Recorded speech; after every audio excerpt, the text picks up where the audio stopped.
Hello, beautiful people. Good morning, good afternoon, good evening, wherever you're tuning in. And it's a good afternoon for me right here in Los Angeles tuning in. So, first and foremost, I want to thank you for tuning in today for our very special day, our special Empowerment Tuesday right here in the United States. And so, today is indeed a special day because we have a special guest for the special you. And so today is September 9, 2025. And I could tell you that 16 years ago today, I made a decision in my life that completely changed my life. And so I want to welcome you. My name is Kim Hui. I'll be your host this afternoon. And today we have a very special guest. And before I bring him on, I would like to tell a little background, a little story about how my life came to this point, as well as how this call came about. And so I've heard this gentleman. This gentleman have changed my life. The person I'm going to bring on. Some of you know who he is. I would say all of you know who he is. But for this call, so I would say that this gentleman, 32 years ago, the frequency of his voice and his messages had completely changed my life. And back in 32 years ago, when I was a struggling entrepreneur, I couldn't afford to go to his seminars or his workshops. I could only buy a cassette tape 32 years ago. You didn't know who I was, but there was something, there was a resonance in his voice, in his message, that I took it to heart, and that completely changed me and changed my life. And so I would say that the last decade and a half, I had the blessing to share the stage with him, and I had the blessing to share screen time with him. And so today we have him right here with us, and he's a man that needs no introduction because he is the best of the best and the best of the best. And please help me welcome none other than Mr. Les Brown. Now I'm gonna do drum roll. Hi, Les. Good Hello. evening. How are Good ya? evening. Good afternoon. Hello, wherever you are. I'm great. Let the record show. Well, thank you, Les. Thank you for coming on. And I want to also give a context of how this call came about. And that is you and I were talking off air, and we were checking on each other. And you had shared something with me that actually fascinated me. I mean, when you say those terms and those words, I'm like, you were able to pinpoint what I was experiencing the last 2 years, I would say. And so, and I want to preface by saying that you had asked me some profound questions, questions that evoke emotions, questions that I went on an introspection on my journey. And so that's why the title of the talk here today is Living a Life That's You. And so Les, maybe what we could open up by saying is that, Les, when you and I were talking, and I love talking to you off air because I mean, on air you're amazing, but off air I get to talk to Les at a whole different level. And Les, as we witness what took place, the global trends that's taking place around the world, and there's two terms that you were telling me, and I'm like, oh my God, Les, I got goosebumps. And that first term you were sharing with me is something called quiet quitting. And the second term was called quiet cracking. And so, Les, maybe you could share with the audience, because they're all familiar with who you are. I mean, you need no introduction. So maybe we can talk about with all that's going on in the world, uh, the work we're doing, and why this is of utmost important, and what's a solution? How do we go about to go from quiet quitting, quiet cracking to thriving in a time of great change right now? Well, thank you very much. I'm so appreciative to be here. We had a great conversation. Let the record show. One of the things that they've realized that over 72% of people who are going to work on various jobs in corporations that they don't want to be there. It's not them. and they're doing just enough not to get fired. They're being paid just enough not to quit. It's a contract of mediocrity. And then there are those who are quietly cracking. That means that it's getting to them, it's stressing them out, it's compromising their health. In the United States on Monday morning, the heart attack rate between 6 a.m. and 9 a.m. increased by 35%. People getting ready to go to jobs that's not them. Mm, So when we look at where we are right now, major corporations and franchises that are closing down, a place where many college graduates are realizing when they graduate that over 50% are going back home because they can't find a job. This is a different economy. We were told go to school and graduate, get a good degree, and you can get a job. That day has changed. Over mhm, 325 million jobs are going to be replaced by artificial intelligence. The people that are going to thrive in the face of AI are the people like you and the people that are joining us. And that is a hunger to manifest their purpose, that there's a reason. I believe that we were created on purpose for a purpose. But most people don't discover what you discovered, that, hey, my life matters. There's something that I want that resonates with me, and I'm willing to put myself on the line. I'm willing to go all in to find out what that is. And mm, the people that you have attracted to be a part of this call, they're different. They're unique because most people have been programmed to blend in. You're teaching people how to stand out. The people that have a hunger to manifest their purpose, the people that have, and this is major, a strong work ethic. And let mm. me just park right there. Work ethic up in here, that you've got to be willing to do the work. A.L. Williams said, all you can do is all you can do. And all you can do is enough, but make sure you do all you can do. Mm, Most people are not willing to do the work. mm, And so, in this place where we are right now, if you have a caring leader like yourself, and you're in a community of collaborative, achievement driven, supportive relationships. Harvard University did the study I mentioned to you that they wanted to know what was it about the one percenters that were able to achieve, those people that were meeting on a regular basis. And what they found, this 78-year study, they had a reference group.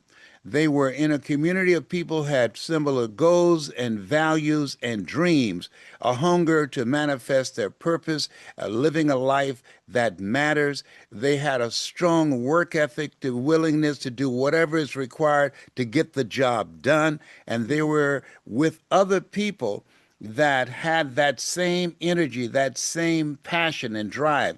And I, mm, and I just read something that I want to share with you. If you are a high performer, this study came out recently, and you're within 25 feet of a person who is brought in who's a low performer, your performance will drop by 30%. So energy is contagious. So what you've done here is creating a community of people that are driven, people who've said to themselves, I want more, this is it. And they're willing to go all in because when you look at where we are right now, and particularly in the United States and globally, there's a different kind of mindset. So many things are happening that it's every morning, every day when you wake up, there's something new. This mhm, is not good for our mental health. So the people that are going to make it are doing exactly what you're doing right now. The masses, they're looking at the reality of what's going on. The mm, people that are going to create their own reality, they have now focused and disciplined themselves to only focus on things that they can control, things that allow them to have peace and harmony in their lives, things that allow them to live a life that's them, to be their Mm. own boss, to control their own future. That's why whenever you call, I always answer. I love the energy and the fire that you have. Thank you, Les. And you know what, Les, like I was sharing with you last time when you and I spoke a couple of days ago, the last 2 years, a little over 2 years, I've been traveling to different parts of the world and meeting different entrepreneurs. There are people that were hungry, and this is in general, and maybe I can give a little context of how how this whole topic came about was this. I said, you know what, Les, the times we're living in is different. I mean, besides, the global tension, the economic changes and the technological shifts. Besides all that, I said there's something different about people. I mean, people initially they get excited about something, but that something that they got excited kind of tapers off. And I couldn't understand why, because after being an entrepreneur for 32 years, that I said, Les, something's happening in the air. What is that we could do as fellow human beings? And I think you asked me a question, Les. That's how this title came about. And you had asked me, you said, Kim, do you remember what you asked me, Les? You asked me at age of 5 to 10.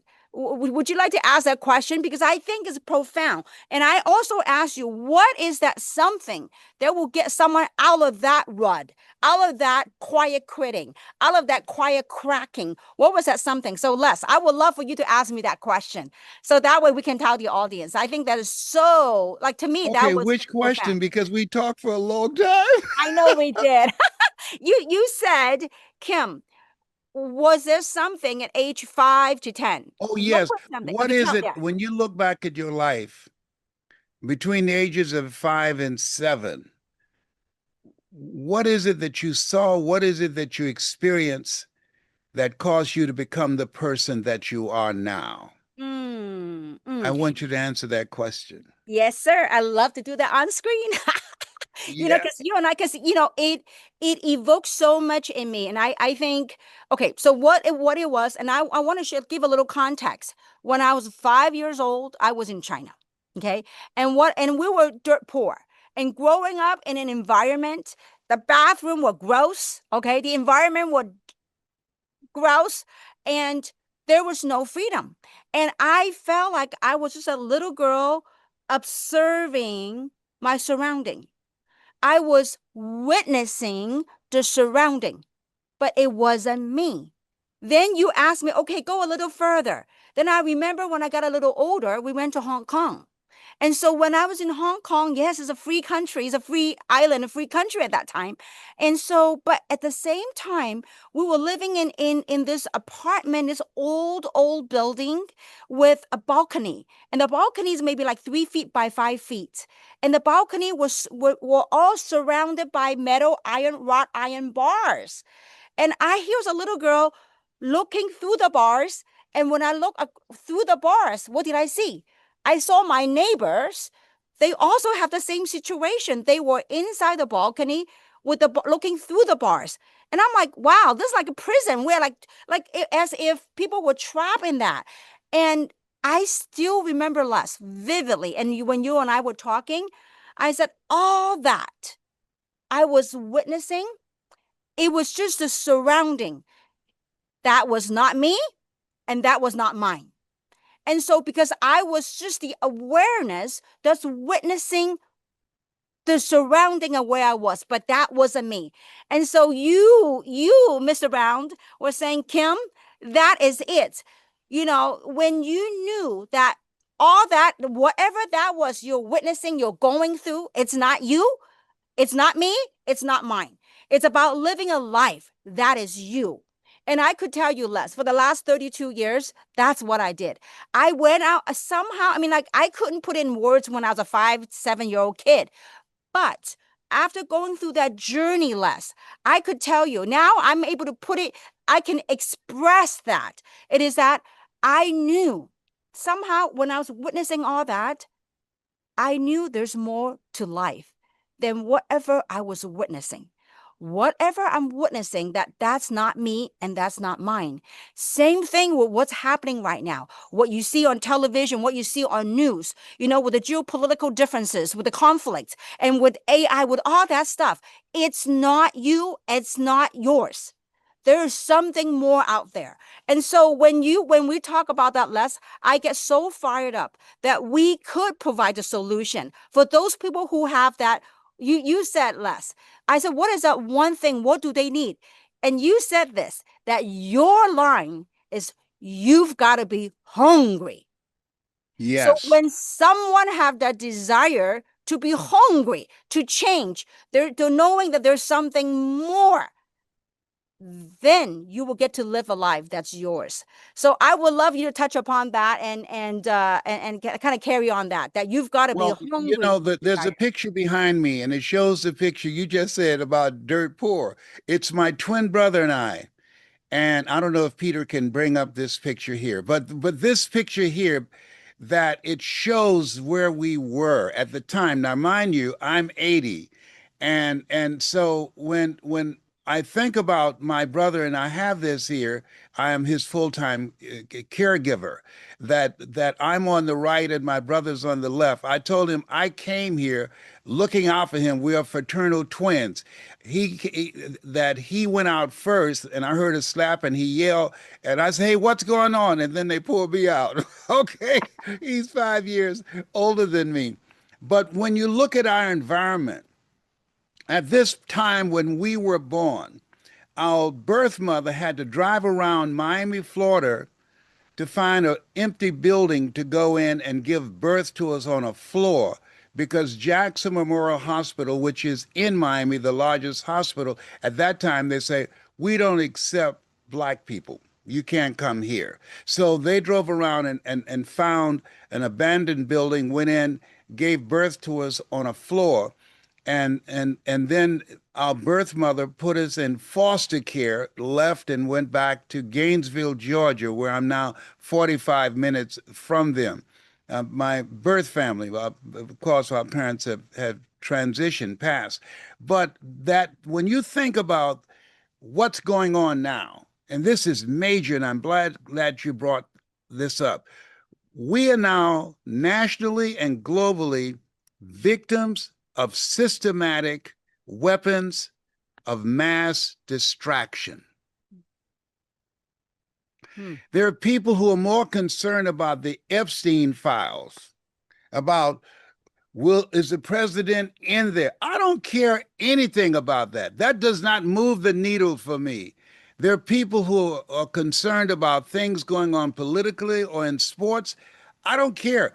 At this time, when you see my brother and I made a commitment going on Miami Beach with my adopted mother. I always say God took me out of my biological mother's womb and placed me in the heart of my adopted mother. I said, Mama, what is it, Leslie? When I become a man, I'm going to buy you a big, beautiful home just like this. She said, Oh, Leslie, you don't have to do that. I said, I know, but you didn't have to adopt us either. And Mama and my mother can cook real good. What is it now, Leslie? When I become a man, I'm going to be able to buy groceries for us. We ate the food left over from the families that Mama cooked for. We would wait after Mama cooked for them. They ate and they said, Mamie, whatever food is left over, you can pack it up and take it home to those 7 children that you have adopted. And I said, You're going to be able to cook only for me. My mother could bake a sweet potato pie so good you couldn't eat it with your shoes on. You had to take your shoes off so you could wiggle your toes, okay? And so that became my hunger, that Mm, I was going to take care of my mother, that she was not going to a nursing home, that she took care of us, and I'm going to take care of her. And I think that everybody who's listening to us now, Find a why, something that you are hungry for, something that is your death birth. What do you mean? Something that you say, I'm going to put myself on the line. I'm going to do this before I leave here. That it brings something out of you. And the reason that you have to have a compelling reason is because you're going to have pushback. Things are going to happen that you cannot anticipate. I was labeled educable mentally retarded, put back from the fifth grade to the fourth grade, fill again when I was in the eighth grade at Booker T. Washington High School. And being labeled educable mentally retarded, called the DT, the dumb twin, it did something for me because when I look back, because they judged me. And I met this person who very much had a personality just like yours, Mr. Leroy Washington. He said, young man, go to the board and work this problem out for me. I said, sir, I can't do that. He said, why not? I said, I'm not one of your students. He said, look at me. I said, yes, sir. He said, go to the board and work out what I'm telling you anyhow. I said, I can't, sir. And the students, they started laughing, saying, he's Leslie. He's DT. He's got a twin brother, Wesley. Wesley's smart. What's DT? He's the dumb twin. He looked at me, and I agreed. And they just broke out in laughter, and he came from behind his desk, and he said, don't you ever say that again. Someone's opinion of you does not have to become your reality. Do you hear me? And I said, yes, sir. And I want to say something to everybody that's listening as entrepreneurs. When you talk to people, they have a story in their head that they bought into in their environment. And unlike Kim, who said, I'm not having it, this is not me, they identified with it, they blended in. So when you speak to them, and I want you to keep this in mind, you distract, dispute, and inspire. You distract them from the current story in their mind that says, this is as far as you can go. And you, as you present yourself and introduce them to an opportunity that allows them to create their own reality, to be their own boss, to create a hunger in them that drives them to being willing to go all in, to achieve something that allow them to be independent, to be able to provide for their family, and to have their futures secured and not having somebody else tell them what time to get up, how long their lunch break will be, and most of all, how much they're worth. When people look at me now and they look at that picture of me and my brother, they would never be able to say that, oh, one of them, my brother became a military soldier. He was a combat soldier, jumped out of airplanes, and he served for 24 years and a Purple Heart. And I became a global voice. No one would have said, looking at that picture, oh, the one with the sugar cane in his hand. We were eating sugar cane. I don't know how many people listening are familiar with sugar cane. That he would be a voice of influence and inspiration and earning $80,000 an hour. They would have never predicted that. And I say this not to impress anybody. There are things that you can do that eye has not seen, ear has not heard, nor has entered the heart of mankind what God has in store for you. I got to share this with you. I saw someone the other day, and we were communicating, and his father was my mentor in Columbus, Ohio. I was a state legislator, and I was fired from the job that I had. But I saw Zig Ziglar and Jim Rohn and Dr. Norman Vincent Peale and Robert Schuller. And I like to help people. I said, I can do that because I was looking for a way in which I can provide for my mother. I resigned from the Ohio legislature where I got reelected for the third time and went back to Miami to take care of my mother who was diagnosed with breast cancer. My sister called and said, Leslie, Mama has breast cancer. I said, I'll be right there. No, Leslie, listen, there are nice nursing homes here in Dade County. I said, you listen to me. Don't move her. So I had a problem. How can one woman raise 7 children that she didn't give birth to, but 7 grown people can't take care of one woman? No. And I never forget, Kim, when I went home, I rang the doorbell, and a friend of hers named Miss Mildred was there. She came to the door and she said, oh, it's Leslie. And Mama asked, I can hear her voice, Mildred, who is it? And she said, Mamie, it's Leslie. And I heard my mother say, I knew he would come. I knew he would come. Mm. I want to ask you, who is it?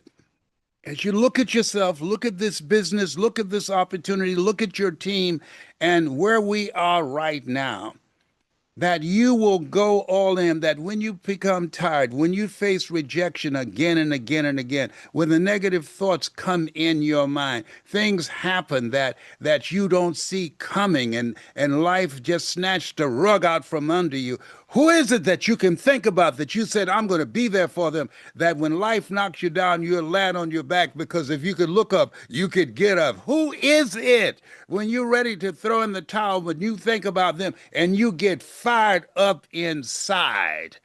That's why you have to have something that's your why, something that drives you. So let me tell you about this gentleman. I paid him. I decided I was going to become a motivational speaker. There was nobody that looked like me on stages, okay? That's why I've been trying to get you to do this because it's been dominated by these white boys. So I'll never forget, I paid this guy who's a high corporate executive in Ohio at Ohio Bell. And he said, Les, and I gave him a certified check, paid him several $1,000s. He said, I've got to be honest with you. I said, what is it? He said, I know I've trained you and you learn well. He said, I wouldn't hire you. And I said, why not? He said, I have an MBA. You have no college. I have years of corporate experience. You have no corporate experience. And you're talking about earning more in 1 hour than I work and don't get 70 hours a week in 1 month. He said, no. He said, you need to go back to radio. You'll never be able to make it. I want to ask anybody that's listening, have you had something that you wanted to do, someone you respected, and they told you you couldn't do it? In fact, he didn't have to say that to me. So I said, thank you. His wife said, Les, we watched you from the kitchen window as you got in the car with Mike Williams, your mentor. He wrote a book called The Road to Your Best Stuff. I wrote the forward for that. He saw this Les Brown before I saw him. It's very important to have somebody in your life that believes in you until your belief kicks in. And she asked him, she said, Ed, do you think he's going to listen to you and give up on this crazy idea about being a motivational speaker? And he said, no. And she said, Les, I was surprised. I said, why? He admires you. He looks up to you. He came to you to train him. Why won't he listen to you? And he said, he doesn't know enough to know he can't do it. Listen to me. You don't know enough about yourself to be a critic. You've got greatness in you. You don't know enough about yourself to look at your goals and dreams. And when you have setbacks and failures, or you go through a foreclosure, or you go through a divorce, or something happens to you like me. I was diagnosed 39 years ago, and they gave me 4 to 5 months. And now this is the Cancer Centers of America Award for Perseverance, a 39-year fourth-stage cancer conqueror. You don't know what you can't do. And you've got to be determined. You've got to be hungry. You've got to be relentless. You've got to be unstoppable. You've got to be the kind of person that refuses to give up. I'm not having it. This is not me. It's not mine. Mm. Mm. Wow, Mr. Brown. And I gotta show that photo. Maybe our admin can show that photo of, Les, where you were with Wesley, and then where Yes. you are. I mean, who you are. It looks like it's a photo from a black and white to where you are. But that journey, that integration of you knew we are all much bigger than our circumstances in life. Les, in my opinion, if it's not one thing, it's another. So those distractions that you're speaking of, we all get all kinds. Now is this global trend that we're dealing with. But back in the days, is whatever we're dealing with. As a matter of fact, Les, since we're on this, I want to show you something that I have never shown anybody before. And that is, I'm going to show you my baby picture. All right. So, because there's similarity in that, it doesn't matter what outside clothing we're wearing. We are all the same. Okay. So I'm going to show you my beautiful haircut, my little picture. You like my helmet haircut photo?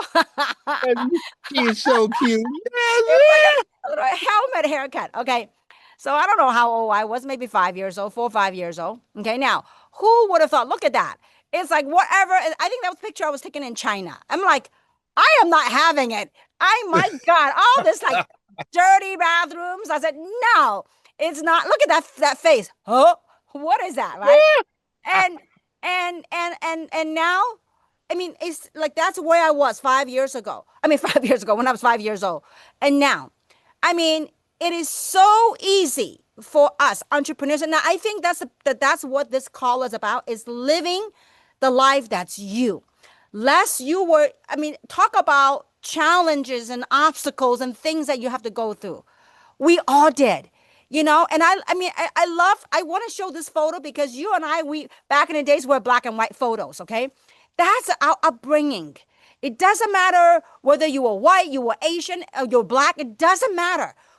That's just the outside layering.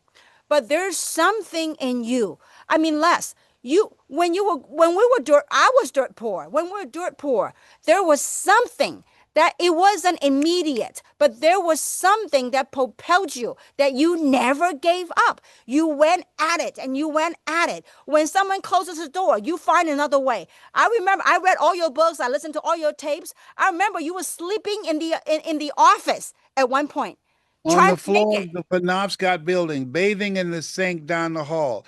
I had a young man who came to my seminar in Atlanta, and he said, "You won't believe why I'm here." And I asked why. He said, "I was listening to you on the cassette tapes that you had years ago, and someone gave it to me while I was in school, and I had a cassette tape player. Millenniums don't know about cassettes, okay?" I was listening to Yeah. cassette tape. That's how I grew up. Yes. And my grandmother said, "Don't listen to him. He has an office in the Penobscot building. He sleeps on the floor. He bathes in the hall down the hall in the sink in the bathroom. And he hides in the closet when the janitorial staff come. He's a loser." And he said, "Look at you now." He said, "You have no idea. I followed you, and look at where you are now." There's something that Dr. Howard Thurman said, and I want everybody to think about. There's something in you. You were created on purpose for a purpose. And as you think about it, there's something in you. You're an unrepeatable miracle. Dr. Thurman said the ideal situation for a man or woman to die is have family members praying with them as they cross over. He said, but imagine, if you will, being on your deathbed and standing around your bed, the ghost of the dreams, the ideas, the abilities, the gifts, the talents, the voice given to you by life. But you, for whatever reason, you never pursued those dreams. You never used your voice. You never went into that business. You never went all in and gave it everything you had. And there they are standing around your bed, looking at you with large, angry eyes, saying, "We came to you. And only you could have given us life. And now we must die with you forever." And the question is, if you died today, what dreams, what gifts, what idea, what leadership, what voice, what story will die with you? That's Mm. powerful. And I read that fired me up and gave me cheer bumps. Oh boy. Les, like, so I don't know, somehow when I look at the black photo, because I long time ago, when I saw you presented with that black and white photo of you and your brother, and then I saw my little photo of myself, when I was 5 years old. Somehow I want to show that photo because here, from different parts of the world that we grew up in, similar situation but different, and yet we both went out there and live a life that's outside of the circumstances that were presented to us in life. And so here's I hope that today's session with Les, that for our audiences here and those of you that be watching on the recording, is that beyond the words that's spoken, the frequency, the message that you get out of this is that we are all, like Les says, we are all meant.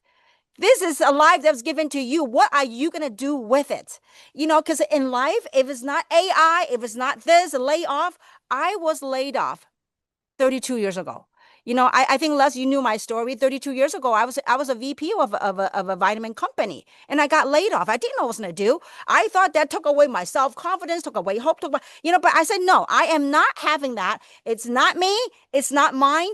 There is a better version of my life that's waiting for me. I mean, the blessing that I get to experience, but it's not because I get to experience, because I didn't buy in my situation and circumstances that was presented to us.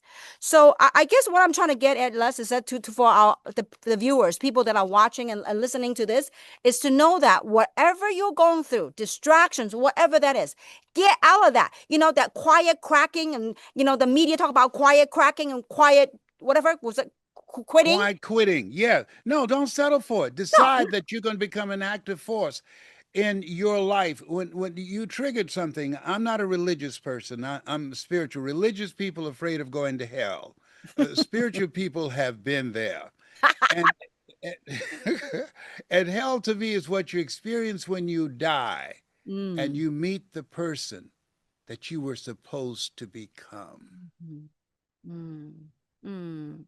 Mm. You knew there's another part of yourself, that inner conviction, authority and dominion that we have been given, made in the likeness and image of God. Mm. There's another part of you that must emerge. And it doesn't happen in your comfort zone. All the things that happen to us, they meant it for evil. God meant it for good.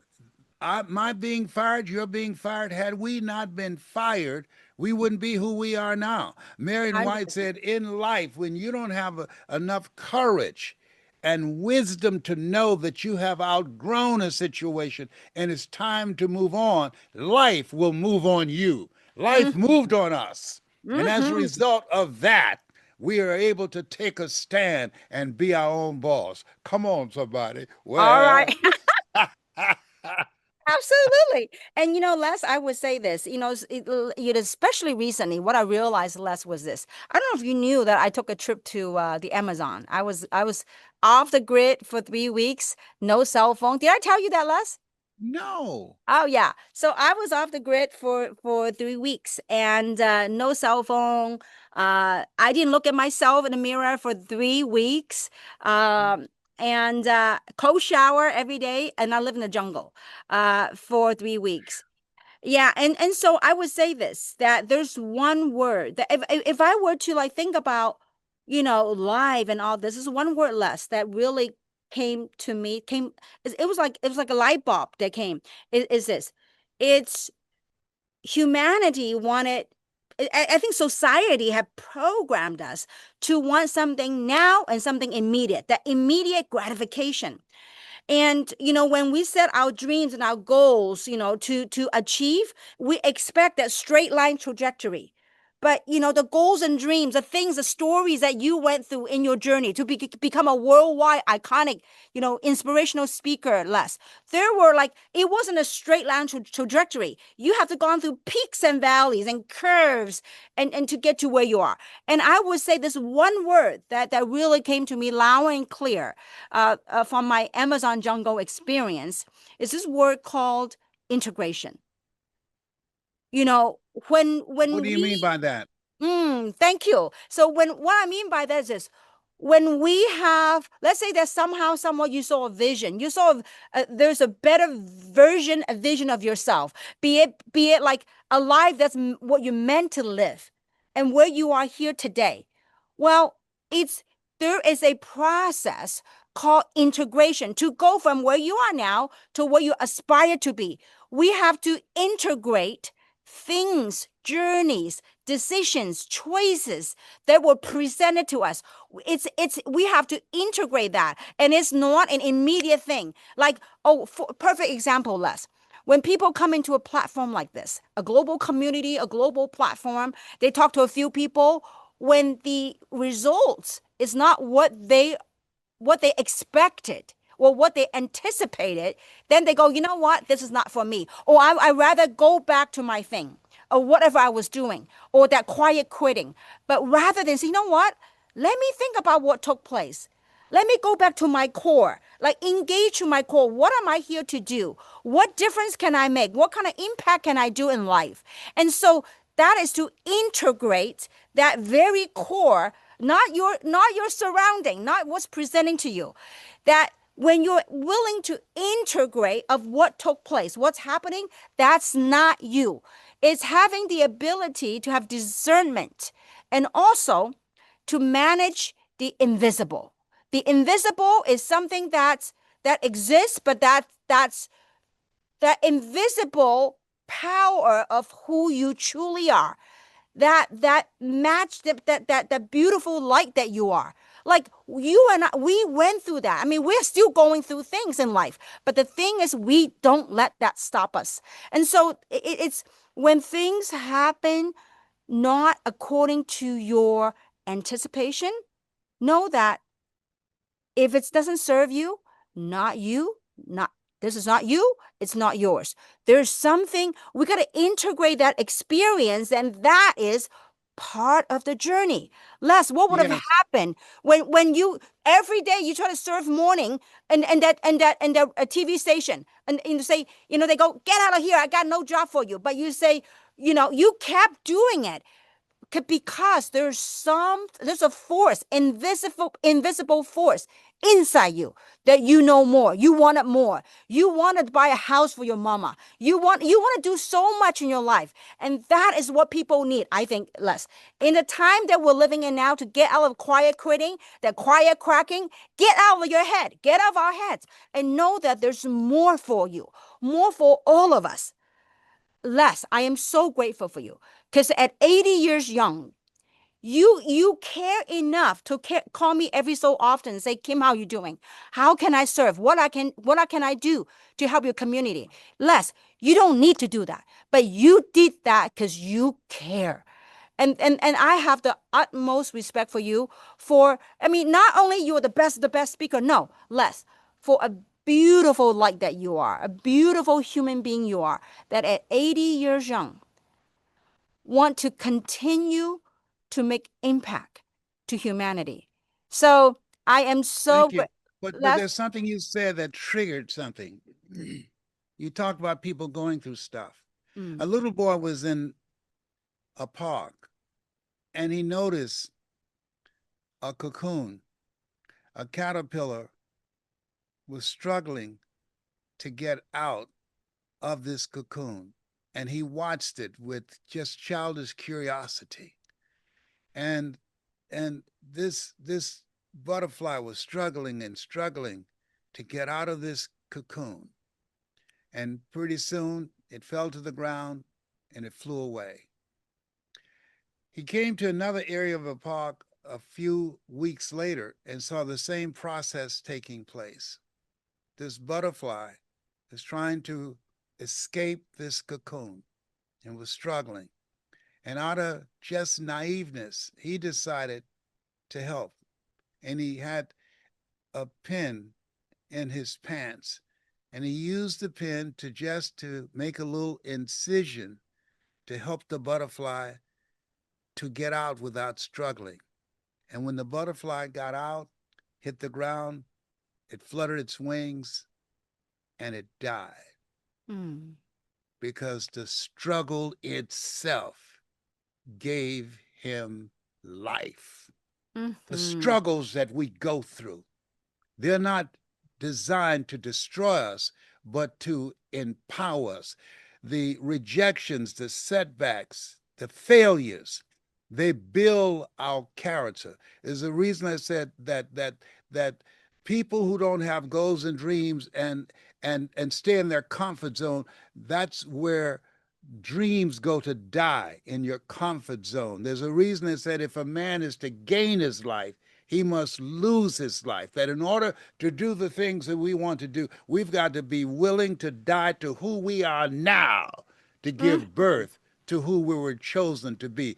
Everybody listening to me, listen to me. You are a masterpiece. What do you mean, Les Brown?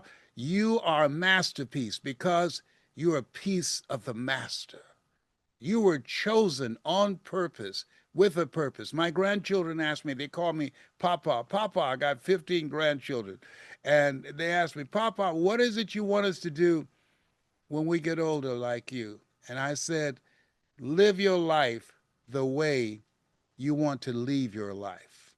Mm. Live your life the way you want to live your life. Live a life of no regrets. Live a life that resonates with your heart and your spirit, that fuels you, that you don't need an alarm clock to get up in the morning, that the world will be a better place because you showed up. Live a life that will outlive you. Oh, beautiful. Les, thank you for who you are. Thank you for being you. And thank you for living the life that you are. And Thank you. and I would say this, Les. I mean, as you were telling the cocoon story, and I, reflecting on our journey as entrepreneurs. A lot of times, especially in the platform that we're in now, a lot of people go, I want to go to the highest rank or achieve the highest rank or having the success or the money, but without going through the struggles. It's like somebody doing the little boy doing using a pin to pin that. And when you were telling the story, it perfectly explained to me, in my opinion, it perfectly explained the word integration. The Yes. butterfly, the butterfly that went through its natural process of breaking away from the cocoon and to become from a chrysalis to become a butterfly. That is integration. The butterfly went and integrated what it truly is meant to be. And so in this call, this empowerment hour, I hope that I hope that you've felt, so besides the words of wisdom that Les Brown has shared with us, that you feel our hearts through our story. You get that is in you, that may you go out there and live a life that is you. And once again, Les, any final words to share with our audience, Les? Yes, there's a quote I love very much. In life, you will always be faced with a series of God ordained opportunities, brilliantly disguised as problems and challenges. Mm. They're just God ordained opportunities to introduce you to a part of yourself that you don't know right now. Always strive to get on top in life because it's the bottom that's overcrowded. Bye for now. Bye bye. You so much. Well, need I say more? Thank you, Les. You are an inspiration. And 32 years later, I have the blessing uh, to have found this beautiful friendship in you.